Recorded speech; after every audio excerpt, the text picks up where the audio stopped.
Bread, capsicum, carrot, టమాటా, onions, చిన్నగా తరిగిన 2 chillies, 2 మిరపకాయలు, 2 ఆనియన్స్, 2 టమాటా, 1 క్యాప్సికము, హాఫ్ క్యారెట్.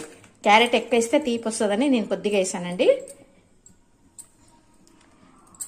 లైట్గా అన్నీ చాలా మంది పచ్చివే పెట్టి శాండ్విచ్ చేస్తారండి. నేను మాత్రము కొంచెం లైట్గా గోరెచ్చగా అది పెన్న మీద లైట్గా ఇది చేస్తాను. క్యాప్సికమ్ అనేది కసకస అంటదండి. ఉల్లిగడ్డ, కొద్దిగా మిరపకాయలు 3 నేను కొంచెం నూనెలో డీప్ ఫ్రై చేస్తాను.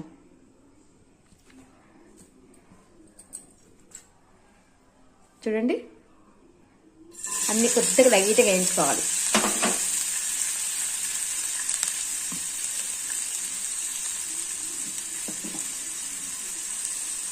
చూడండి, ఇట్లా లైట్గా